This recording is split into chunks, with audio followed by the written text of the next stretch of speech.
This season of the Creative Piano Teaching Podcast is proudly brought to you by Casio Electronic Music Instruments.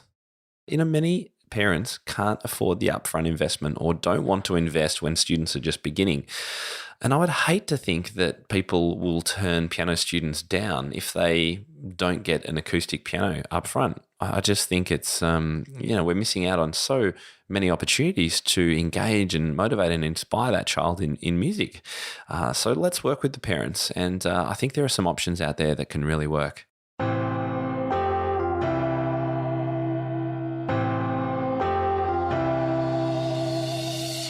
Welcome to the Creative Piano Teaching Podcast, the place where teachers from around the world meet to share innovative ideas about music education. Listen and learn as we help you motivate your students, grow your income, expand your studio, and become a more creative piano teacher. G'day everyone, and welcome back to Series 1, 2018 of the Creative Piano Teaching Podcast. You're listening to episode number 5 in Series 1, and if you're one of my Inner Circle piano teaching community members, a very special welcome to you. My name is Tim Topham, your host for the show, and if this is your first time here, then thank you so much for tuning in. I really hope you enjoy the conversation and discussions that we're having, and tell all your piano teaching friends about it. For those of you who have been listening for a while, thanks again for choosing to spend time with me. I do not take for granted that you're busy people and have lots of other things you could be listening to, so thanks again. The Creative Piano Teaching Podcast is the place where you can get weekly inspiration, ideas, business, and teaching strategies to help support your teaching and grow your studio. A full transcript and today's show notes and links are available now at timtopham.com/episode 121.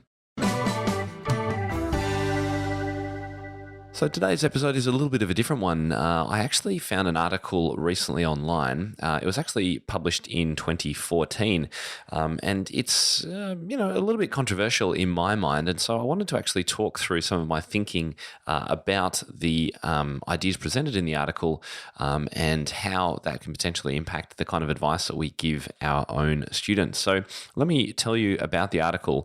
It was featured in The Guardian, which is a UK paper, and the title is this: Future of Piano Playing in UK is in Peril, Veteran Teacher Warns. And the subheading is Dame Fanny Waterman blames popularity of keyboards for UK failing to produce performers who can compete internationally. Now, I wasn't actually familiar with Dame Fanny Waterman, so I did some research, and she certainly has an amazing background. She is now 98 as of recording this, and she actually started the Leeds International Piano Competition and only recently retired from organising that as artistic director and head of the jury. So she's obviously got a huge amount of experience. She's learned with some of the greats and has been in the industry for a very long time. However, that all said, I have to say that I strongly disagree with the whole article, and perhaps if you know my thinking on a lot of these things, you'll probably be able to guess that would be my case. But let me talk you through some of the things that are said in the article and my thoughts on them. So I'll just read from the beginning and cut into little sections as we go. So world-renowned music teacher Dame Fanny Waterman fears for the future of piano playing in Britain because she says it is failing to produce performers who can compete internationally. She blames the popularity of electric keyboards and children starting to learn the piano at a later age in the UK than other parts of the world. Waterman, who's now 98, spoke to The Observer after announcing last week that she would stand down as chairman and artistic director of the Leeds International Piano Competition. She says, quote, "The future of the piano is the cause of great worry for all of us who love it," she said. First, lots of children are learning it from an electric piano. A waste of time because you don't get the speed of key descent and you don't get the different sounds. Electric keyboards are big business, she says, liking them to playing the violin but studying the guitar. Different sound altogether. I don't quite get that reference. Another problem was that many British children were not starting to learn the piano until age 7 or 8, which she said was too late. She pointed to the Far East, where children are capable of amazing performances aged just 4. So we've that's pretty much the main arguments in the article. So we've got a couple of things to consider here. One is the idea that the success of music education should be judged on piano competitions.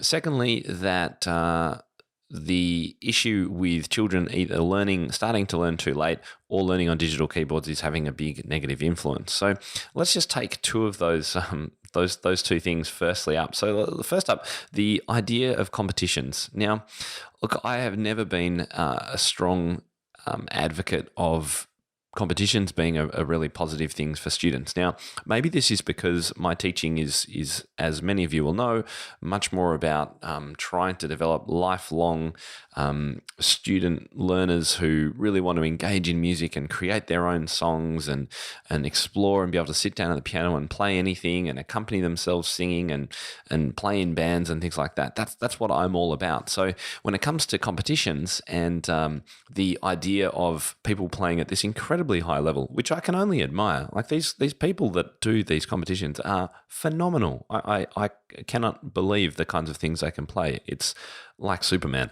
But to judge the success of music education and particularly piano education on whether people are winning competitions, I think is just getting things all the wrong way around. Now, I understand Fanny Waterman she created the Leeds International Piano Competition. So she's obviously, that's her way of teaching. And I would imagine that her teaching, although I don't know, so I may be completely wrong, but I would imagine, given what I've read about who she's been taught by and when she was learning, that she probably had a very traditional way of teaching. It would have been very much about getting things perfect, playing at an incredibly high level, and interpreting the works of the great masters. And that's fine.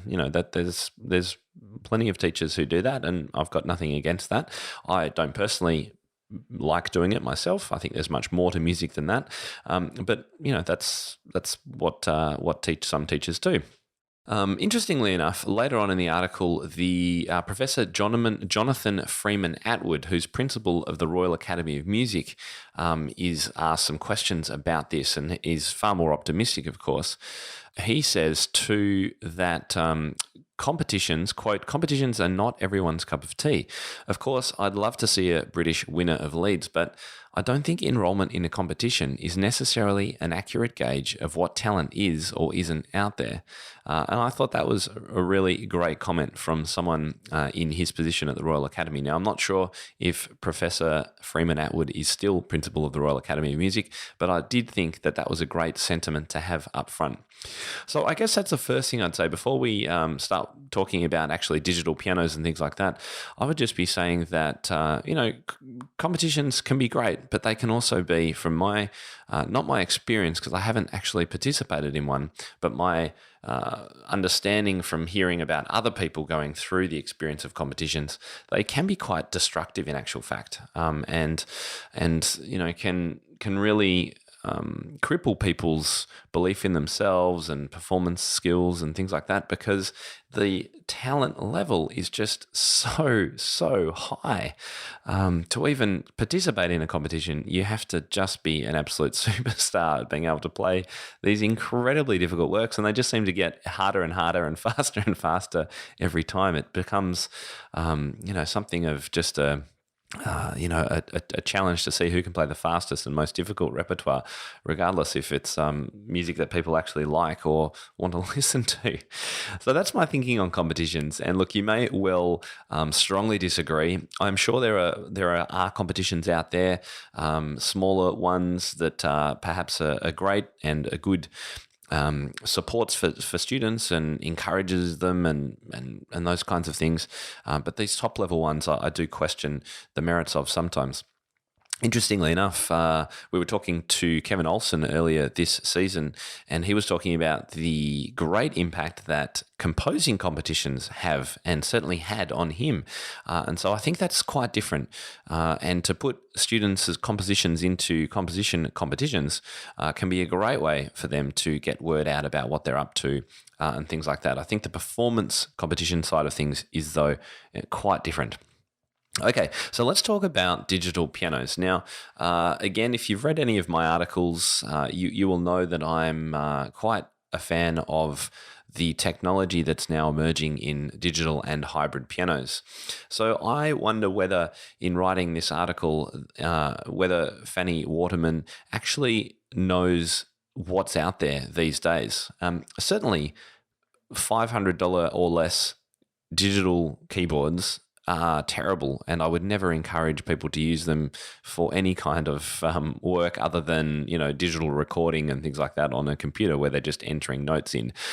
However, that's just a very small subset of the market. And in fact, I wrote a blog post in early February about how to choose the best digital piano for your students, because the reality is parents are going to be asking about it, because the upfront investment required in an acoustic piano and the ongoing maintenance costs and the costs to move and tune and all those kinds of things, they really do stack up. And given how equal the playing field is rapidly becoming between acoustic and digital touch and sound, it makes a lot of sense for teachers to be sharing some digital suggestions with their parents. And so there's really four levels of digital pianos in my view. And this is from the ones you would never recommend to the best ones, digital, before you head to acoustic. And this is my order anyway. We've got keyboards first up. Keyboards are, thin, plasticky keys, no weight in the keys, often not a full-size keyboard, so they might just be 4 or 5 octaves. They generally have speakers on the front panel and 1,000 buttons. They look like an airplane cockpit. That's a keyboard. Great fun for kids as a second instrument, a side instrument, because yes, you can get great sounds and beats and backing tracks and things light up and, fantastic fun. And I was inspired when I have had keyboards before as a child. I remember them well, but they are not something that is suitable for piano instruction and practice, in my opinion. Moving up from that, we get to something called a stage piano. Now, a stage piano is basically a digital piano, generally with weighted keys, but not always, that is designed for, as you can tell, playing on a stage. So they're designed for touring and traveling musicians. So these are keyboards that are generally put on some kind of portable stand, and they don't have amplifiers and speakers in them generally, because they are normally wired up to some kind of PA system. So they're called stage pianos. I also don't recommend them because, again, they're not designed as a sort of piano with a case and a stand and all those kinds of things. And also not having amplification in it can be a bit of a pain, because parents would then have to go and buy an amplifier or powered speakers to be able to hear what's coming out of it. Then moving up to digital pianos, this is where I start recommending instruments, and I'll tell you a few more a little bit later on that I actually recommend, and you can certainly read about it in this article on my blog. Digital pianos I class as full-size keyboards or full-size pianos with fully weighted keys. They will generally have some kind of speaker and amplification system inside them, and they come with hard wood stands and 3 pedals, generally 3 pedals attached to the stand. And they're the ways that I determine what I call the base model of a digital piano. If it looks like a piano in a cabinet at the right height with a bench and 3 pedals, and it's not on a flimsy cross brace stand, I'm sure you can picture those ones, they're kind of X-shaped. That's a digital piano, and that's the start of where we should be encouraging parents to look. And there's obviously good and bad digital pianos as well, and I'll get to that in just a moment. And then the final level of the digitals is hybrid pianos, and I've talked about that before. I've reviewed 2 hybrid pianos in 2017, the Casio Grand Hybrid, which I use still today, and also the one of the new Yamaha upright hybrid pianos. And, there are some great options there for parents and teachers. And the main issue, I guess, and the reason I don't tend to recommend hybrids is that they tend to be quite expensive. And it's great to have Casio's Grand Hybrid released in the last couple of years, because they've actually entered the market at a pretty good price point that is achievable, certainly for piano studio owners, so teachers, at about the $5,000 to $7,000 mark. But at that kind of range, I think for most parents, it's a pretty expensive instrument. And so looking at some digital pianos that you can get for around $1,000 to $2,000, I think is the way to go. Now, a quick word from our sponsor, Casio Electronic Music Instruments. As many of you will know, if you've been listening to the podcast for any length of time, I've been trialling out the Selviano Grand Hybrid piano in my studio, and it's now become my main teaching and my own practicing instrument, and I've got to say that I'm thoroughly enjoying using it. Of course, many of you will know the benefits of a hybrid piano, including things like the recording functions you've got, the choice of different sounds, the fact that students or yourself, you can wear headphones while using it, you don't need to pay removalists to move it around your studio or house, and the fact that it never needs tuning and obviously limited maintenance. So they're all fantastic, but how does it actually sound and feel to play? Well, pretty amazing. And I'm not a concert pianist, so to me, this is absolutely as good as a full-length, normal acoustic grand piano. And it does have all the wooden keys and the normal mechanism you'd expect. So what I would really recommend you do is head to soundtechnology.com.au to find out where your local stockists of this instrument are, and go and test one out today. I really believe that you'll find not only is it a fantastic instrument, but it's also at a price point that really sets it apart from its competitors. So I'll come back to some of my suggestions actually about digital pianos in a moment, but just back to the article, it says here about Fanny Waterman again. When giving masterclasses to young pianists across Britain, she found that they often lacked a grounding in the instrument's complexities. Nowadays, it's quick or slow, loud or soft. They haven't been taught the subtleties you can bring out of the piano. Few teachers in Britain had taught that, she said. Now, I think there's a couple of things going on here. When it comes to digital instruments, the good digitals that I would recommend that are at least $1,000 and have the full action weighted keys, 3 pedals, proper stand, all those kinds of things, are pretty good now at bringing out different touches, repeating notes at the right level and speed.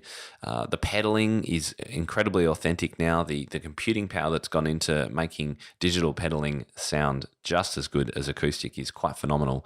So these kinds of things I think are now fully available in digital instruments, and it'll just be up to the teachers to make sure that these things are being taught. Of course, just because you have a really nice acoustic piano doesn't mean a teacher is going to teach some of these subtleties that you can get. So I don't think it's so much about the instrument as for the teaching. Later on, she says, to become a good player and especially a great artist, she believes, also requires parents who are motivated, inspiring their children to practice, making sure they're not on the phone. And many great performers had parents with vision, she said. Quote, you can't just expect young people to go in and practice, end quote. And here, this is where I 100% agree. And I cannot wait to start sharing with you next week's episode and the following 3. We've got a series on motivation with Samantha Coates. And one of the episodes is devoted to parents and the impact and the importance of us as teachers, including parents, in the motivation mix. So stay tuned for that. We'll be talking a little bit more about that later. So on to one of the last points before I share some of my suggestions when it comes to digital pianos for you. One of the other points that she made was the fact that she feels that students are starting to learn an instrument too late. And she counted ages 7 and 8 as too late, wanting to have students playing at 3 or 4, I believe. Now, look, I started piano aged 8, and I'm now a lifelong pianist, and I've dedicated my life to it and improving piano education around the world as much as I can.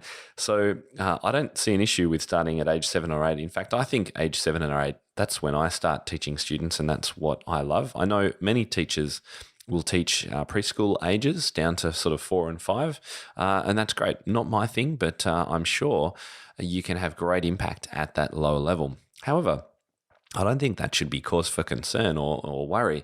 There are certainly students I have taken on who have started learning at 12 or 13. And look, while they may not be able to play a Rachmaninoff prelude or a Beethoven sonata at an international competition, wow, they're composing music and they're singing in bands and they're playing in their school jazz band and they're having a great time. And to me, that's far more important, of course, than winning an international piano competition. So I think it comes right back to the beginning where we were talking about the fact that the article is really basing the success of music education on the ability of students to win competitions. And I just can't agree with that premise. So let me give you a couple of suggestions. If you haven't read my article about digital pianos, let me just tell you a few things to look out for. Firstly, just a couple of reasons why I think these highly recommended over acoustic pianos. And look, by the way, if a student has an acoustic piano and it's not 100 years old and it's in tune and it works, then great. Obviously, that's fine. And I'm not against acoustic pianos. I love playing good acoustic pianos. The reason I mention this is because, many parents can't afford the upfront investment or don't want to invest when students are just beginning. And I would hate to think that people will turn piano students down if they don't get an acoustic piano up front. I just think it's, we're missing out on so many opportunities to engage and motivate and inspire that child in music. So let's work with the parents. And I think there are some options out there that can really work. So why do I recommend digital pianos for parents? Well, the upfront investment is obviously much smaller. As I'll explain in just a moment, you can get things for even under $1,000, certainly up to about $2,500 that are fantastic. Ongoing maintenance costs are basically nil. Any removals costs are nil because they can be carried around the house by a couple of people. The touch and sound is improving every year, and the differences between acoustics and digitals is rapidly becoming almost imperceptible at the higher levels. And of course, one of the other big advantages for digital piano use in the homes for students is that they can use headphones. And yes, you can get silent pianos from companies like Yamaha, but again, they're more expensive than many parents wish to spend. So having the option to play with headphones, of course, gives families much more flexibility when it comes to practice time, particularly if there's multiple students having to practice and other children in the house doing homework and mum or dad cooking. All of these things can get very, very busy and loud in a house. So to enable the instrument to be in the main room of the house and not in a student's bedroom and have them practice sometimes with headphones can be a great option. So they're just a few reasons why I think that recommending digital pianos can be a great way to go for teachers. So what are some of my recommendations? Well, if you're familiar with some of the writing that I've done before, you'll know that I do like the Roland FP series. The Roland FP30 is a new instrument. The action is fantastic. You can get them for about $650 plus an extra $100, so let's say $750 with a stand.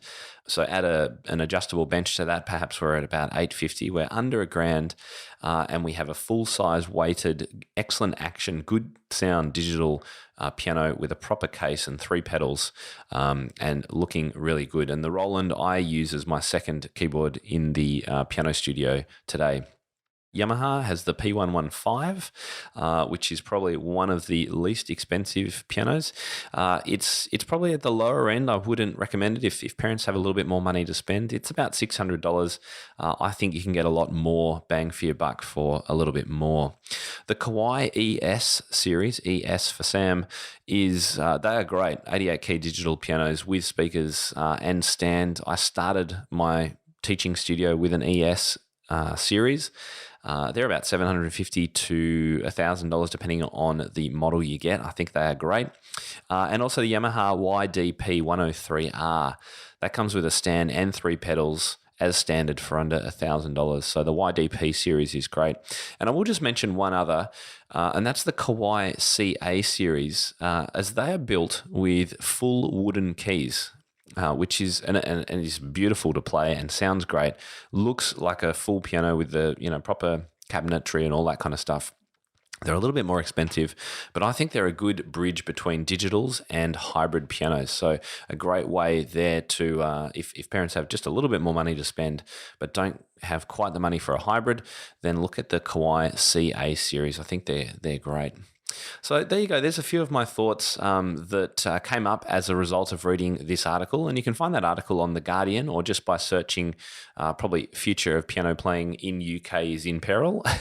We'll also put a link in the show notes for today's episode. Go and have a read and see what you think. I always like to be challenged when it comes to the kinds of information that I put out on the blog and the podcast. So if this has really annoyed you and you are completely against everything I've I've said, then jump onto those show notes and leave a comment or leave a comment on social wherever you see this posted. It would be great to have a conversation about it.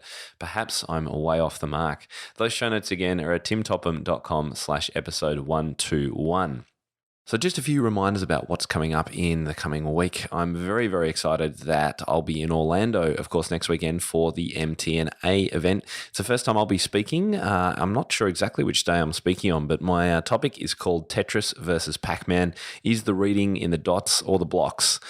Funny name, a bit of a fun presentation. I hope you can get along to it. If you haven't booked your tickets, then you probably better get onto that pronto, and I'm sure you can find that out online at the MTNA website. I'm really looking forward to catching up with you, lots of you then.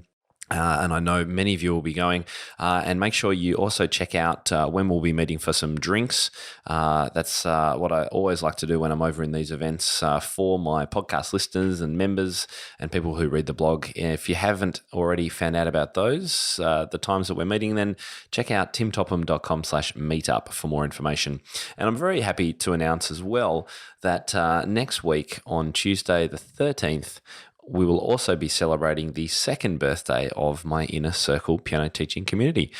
So we'll be having a number of events that week. Stay tuned on social, and for those of you who are members, we'll be making sure we have a little bit of a celebration in our monthly mastermind. So if you're interested in finding out more about membership and the rapidly growing community we're building there, and course library, of course, then head to timtopham.com/community.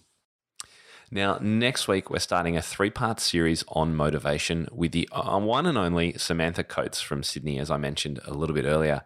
If any of you have seen Samantha present at conferences, and I think her NCKP talk last year on mnemonics was literally one of the all-time best presentations I've ever seen, then you'll know that Sam is the real deal and is not only incredibly engaging, but has such great ideas that literally any teacher can implement.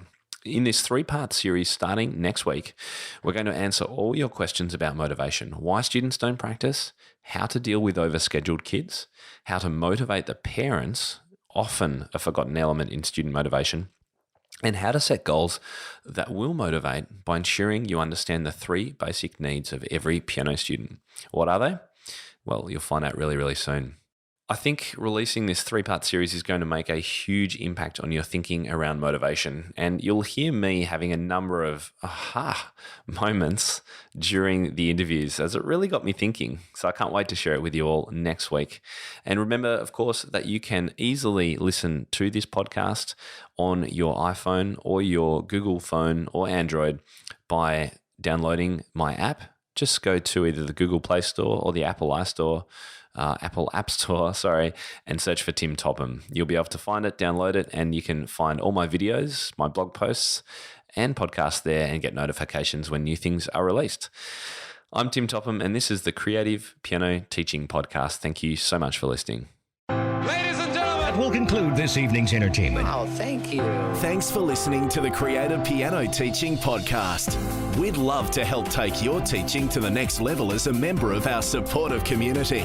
Use the coupon Piano Podcast for $100 off an annual membership of Tim's Inner Circle today. To find out more, head to timtopham.com/community.